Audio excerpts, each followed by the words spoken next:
Today on BTV News Channel 3, celebrating the legacy of Dr. Martin Luther King Jr. We'll take a look back at what the Benjamin Upper School did to commemorate the Civil Rights Leaders holiday. Plus, we'll take a look at the changes made to eating lunch here at school during the pandemic. And in BTV Sports, we hit the Daily Double. We have not one, but two sports stories to bring to you. As Sports with Shorts takes a look at both the Lady Bucks soccer team, as well as a check-in with two former Benjamin football players, who are making a splash at the college level. Hello everyone, and welcome to BTV News. I'm Cole Jernstead. And I'm Sydney Steinger. You give us 15 minutes and we'll give you the latest news that affects you and the Benjamin School. Plenty to bring to you today, including the latest fight against the coronavirus, as vaccines begin to roll out to people in the Palm Beaches. But first, our top story. Well, it was a little over 57 years ago that Dr. Martin Luther King delivered his famous "I Have a Dream" speech. And almost 53 years since he was shot and killed while standing on a second-floor hotel balcony in Memphis, Tennessee.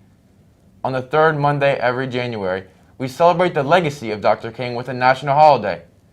Here at Benjamin, we honor him with a special assembly, as my co-anchor Sydney Steinger reports. Martin Luther King Day was created in order to honor Martin Luther King Jr., an activist who became the most visible spokesperson and leader in the civil rights movement. This year at the Benjamin School, we held a virtual assembly honoring Martin Luther King Jr.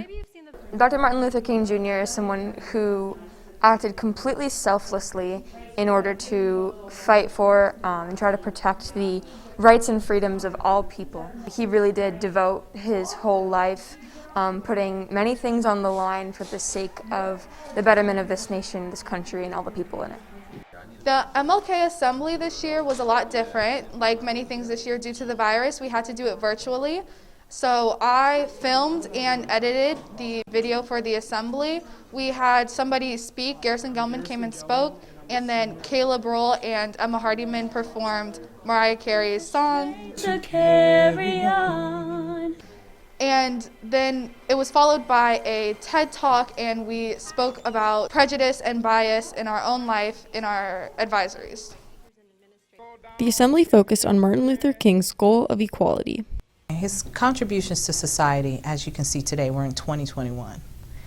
In his speech where he wanted to see little white girls and little black boys be able to be on the same playing field, to be equal. As you can see with Caleb Roll and Emma Hardiman, as they sang Hero together, that's part of what his whole speech and his dream was about. We saw it today in honoring him on MLK Day. Although we recognize and honor Martin Luther King Jr.'s contributions to combating racism and segregation, we must continue his legacy by taking action to combat racism on and off campus. I feel like we should do more things like the assembly. We should basically all come together. Don't matter what race, you could be Hispanic, black, white, don't matter what are you. We should all just come together and just, have equality. I feel like once we get that down, this world will be a better place. We must honor Martin Luther King Jr. and his legacy by taking action to combat racial injustice. Reporting for BTV News Channel 3, I'm Sydney Steinger. Thanks, me, and thanks to everyone involved with putting together that special assembly. Well, no need to tell you that Benjamin has undergone some major changes this school year, thanks to COVID-19. But as we have found our way in navigating through these uncharted waters, a few restrictions have begun to ease, mainly lunch. BTV's Tyler Taplett explains what changes have been made and why. The COVID-19 precautions of the first semester have proven to be effective, but now change has come with the start of the second semester. With changes to lunch and social distancing during lunchtime, the second semester has brought many changes to COVID protocol. The Benjamin administration has established new rules in place this semester in order to maintain proper social distancing. The goal was to have students eat outside because obviously we'd want to give students an opportunity to see other friends outside of their advisory, try to create a more communal feel to lunch, which I think we have done. The process of students picking up food from the concession stand will continue to be tweaked as we go forward to make sure that it's easier for students to get their food and have enough time to eat and be comfortable. But so far, I've been really impressed by how our students are utilizing the chairs that we've provided, that they've been patient picking up their food, and while we do have to remind students sometimes to remain more distanced, especially with their masks off while they're eating, I do think it's a better system than what we had before. Students believe that the new lunch lines put in place have proven to be more efficient than the previous line. Last year, a lot of people were fighting over who would go first, but now it's divided by last name. The two lines, people are always in separate lines, so it's easier to control, easier to get through faster. Students think that eating outside instead of advisory rooms has proven to be beneficial because it limits the possible spread of coronavirus. I think that anywhere you sit in an advisory or outside, it's going to be a little bit more clogged up and not 100% 6 feet, but I think it helps more than if we were inside in advisories. As you can see, students in the Benjamin administration seem to agree that the new lunch protocols for COVID have proven to be effective. Reporting for BTV News, Channel 3, I'm Tyler Taplett. Thank you, Tyler. It does feel good to be back outside, eating lunch. Well, lunch just may be one of many changes that we will see over the course of the year, as COVID vaccines have begun to roll out to communities all over Florida. So what could this mean for life here at Benjamin? Hopefully, a return to normal. As once again, my co-anchor, Sydney Steiger, reports. The first person in the U.S. to get the vaccine. Coronavirus vaccine. Coronavirus vaccine. Coronavirus vaccine. Coronavirus vaccine. As 2020 came to a close, the new year began looking hopeful with the introduction of the coronavirus vaccine. Centers for Disease Control and Prevention describe preparations for the coronavirus vaccine with not one, but two vaccines, referred to as Vaccine A and Vaccine B. At this point, I've received the first dose of the vaccine. So understanding that, I'm still distancing, I'm still wearing a mask, and in about another 3 weeks until I receive my second vaccine, at that point, I will feel even more comfortable. Although when we will return to old life is unclear, vaccines are a push toward returning to normal life on and off campus. I think the vaccine is going to end up creating a lot of opportunities. Number one, I think a lot of people kind of forget that if you don't have teachers, you don't have school. So we can get the teachers vaccinated. That allows the teachers to get involved and help you guys out a little bit more. So I think that's the number one thing with the vaccine. I think that's the greatest goal of the vaccine, is to have us kind of return to normalcy. And normalcy at Benjamin would be all of our students in person, all of our teachers in person, and everything kind of go back to the way things were socially. With the addition of the COVID vaccine, this summer is looking brighter than ever.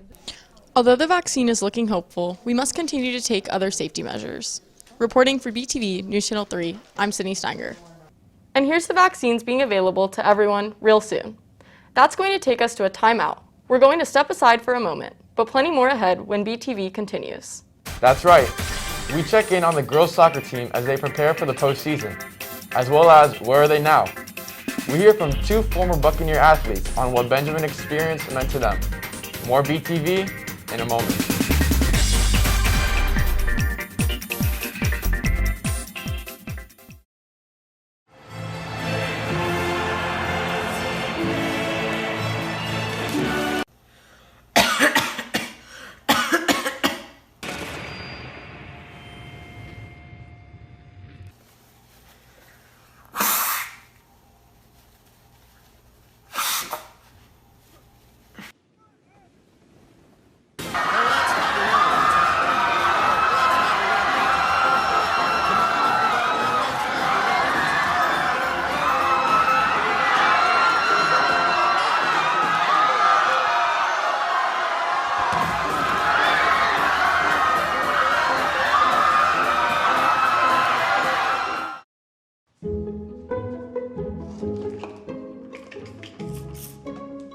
Ooh yeah, rub in the Clorox.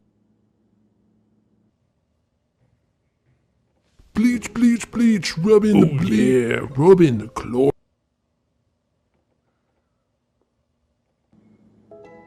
Oh yeah. Clorox Cleaner plus bleach, killing 99.9% of germs since 1913. Yes, even the coronavirus. Hey, I'm Dan Marino, Hall of Fame quarterback. I believe Marino is saying I'm going to spike it.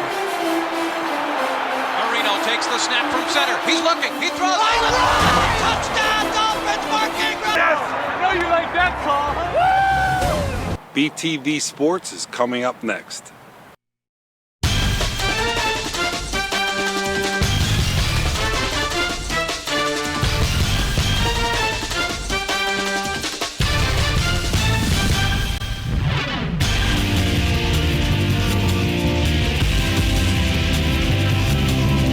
Hello everyone, welcome to BTV Sports, aka Sports with Schwartz. I'm Andrew Schwartz, bringing you everything that is Benjamin Athletics.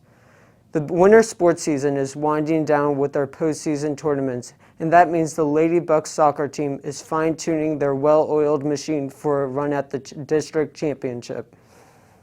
The girls soccer team is off and running with a successful season so far.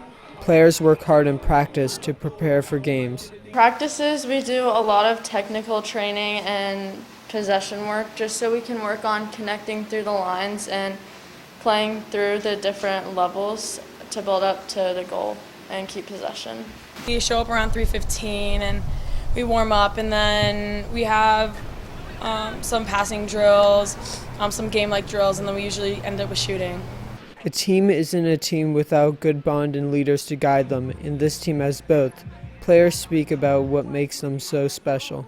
The team spirit is definitely very high. We're very energetic and are just full of energy. We're very high-spirited, always having fun, laughing, so we all just contribute to that energy and vibe off each other. I think everyone absolutely loves it, and we always are laughing and cheering everybody on. I think it's a really good team environment. Players have high expectations for the rest of the season. We've had a pretty successful season even with a young team, and hopefully we can win districts. It's looking like we're the projected winners. We just have to keep up the hard work and just keep training hard. As long as I've been on the team, this is the best I think Benjamin's ever been. We got some really good new freshmen, and we're also have some great new 8th graders, so I think that we could go pretty far. Hopefully we'll win districts, but I think we could go past them. So far, our record is 8-1, and we've already beat Oxbridge, so we're hoping that we'll win districts this year. Make sure you get a chance to go out to Theophilus Field and root on your Ladybucks. While being a Benjamin student athlete does prepare you to make a jump at the next level, but don't just take my word for it. Hear from two former Bucks who are leaving a mark on their college scene, as BTV's Zach Nightoff explains. The Benjamin football program has recently produced two very talented athletes who are having major success in college. Jordan Travis, the starting quarterback for Florida State University, and Kyer Elam, all-SEC cornerback for Florida. The Benjamin football program prepared their athletes very well. I would say it helped me in every aspect. It taught me how to be a good teammate. It taught me how to be a leader. It showed me how to work hard and do things off and on the field, how important it was to do film work off the field. And yeah, just everything about it helped me. Kyer has put in a lot of hard work to prepare for the transition to college football. Trained every day, twice a day. Just on my speed work and conditioning, and then I started working in the weight room, going towards college a little bit more. Their former high school coach also knows how special Kyer and Jordan are. Really enjoyed coaching those two guys. They're the kind of guys that you kind of hope to get every year. And I'm not just talking about being fast and athletic. They worked hard. They were coachable. They got good grades. They did everything right. They were leaders, and just really enjoyed coaching those two guys. Kyer and Jordan are also very good leaders in the locker room. Kyer was great. He's a funny guy, so we had some fun times in the locker room. But before game, he would try to get us hyped up, have good speeches and everything. And he led in silence almost. He showed us what to do after practice. He would always be running gassers and really getting that extra work in that to show us and the rest of the team that we should get some extra work in and try to win. We need to put the extra work in and really grind if you want to win anything. Jordan taught me just to keep going, keep trying, no matter what, because just watching him was really cool. Kyer and Jordan both had very good reasons for choosing the college that they are attending. The transfer portal it was interesting going back. It was like the whole recruiting process that I went through in high school again. And going to Florida State was my dream since a little boy, so it was a blessing for sure when I had the opportunity to go there. So I was blessed to get a chance to go to Florida State. I chose UF because it has the most pros and the least cons. And I also believed that Coach Mullen was going to do something special with the program, and that academics was definitely a huge part because it was number 6 public school in the country. It is clear that these two college athletes have very bright futures ahead of them. They both possess the skills necessary to become an NFL player, and it seems like a real possibility for these two young stars. Reporting for BTV News Channel 3, I'm Zach Nightoff. Thank you, Zach, and congratulations to both Jordan Travis and Kyer Elam on their successes in athletics at their college level. That's a look at BTV Sports. Back over to you, Sydney and Cole. Thank you, Andrew. That's going to bring this episode of BTV to a close. We thank you for joining us, and we'll see you back here in a couple of weeks. For Sydney Steinger, Andrew Schwartz, and the entire BTV News crew, I'm Cole Jernstead. Stay classy, Benjamin.